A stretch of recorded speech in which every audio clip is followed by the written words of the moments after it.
Welcome. Thank you for joining me. Did you know the current salary of a U.S. Congressman is $174,000? $174,000. $174,000. It's outrageous.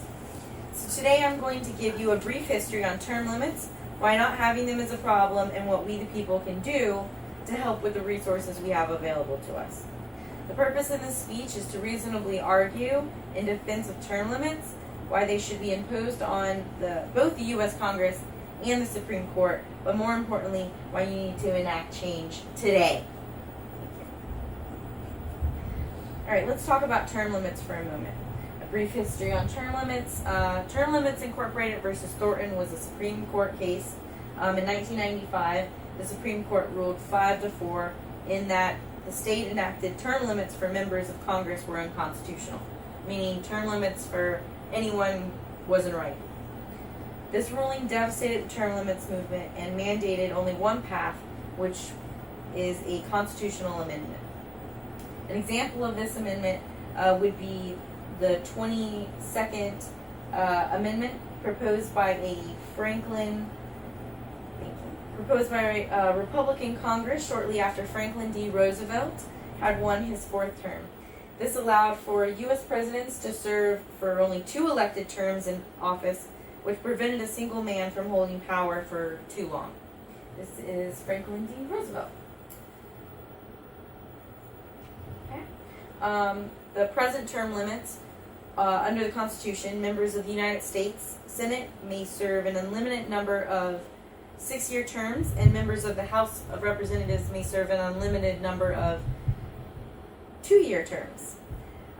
The responsible 5 for this is the Justices John Paul Stevens, top left, top middle, David H. Souter, top right, Stephen G. Breyer, bottom left, Ruth Bader Ginsburg, RBG, bottom right, Anthony M. Kennedy.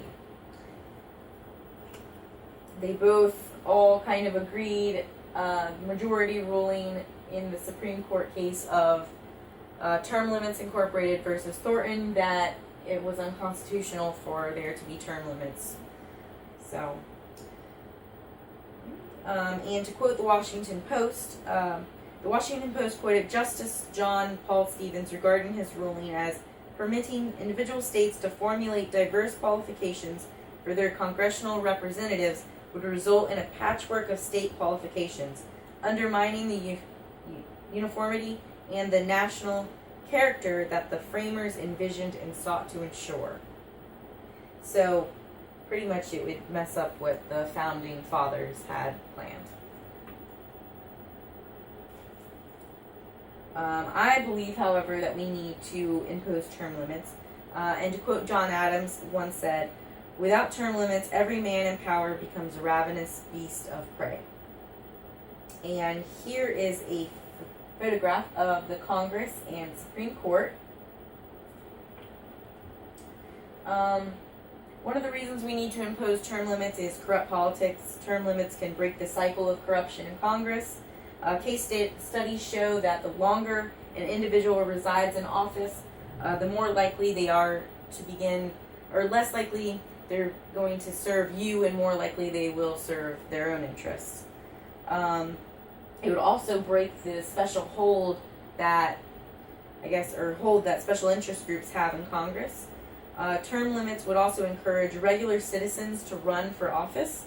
Currently, there's a 94% re-election rate in the House and 83% re-election rate in the Senate.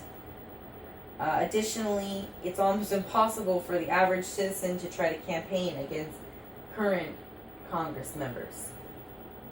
We also need to impose term limits for fresh faces and fresh ideas. Americans are sick of political games and power politics. We need regular citizens in office to contribute fresh and innovative ideas that will lead us to a wiser and stronger future.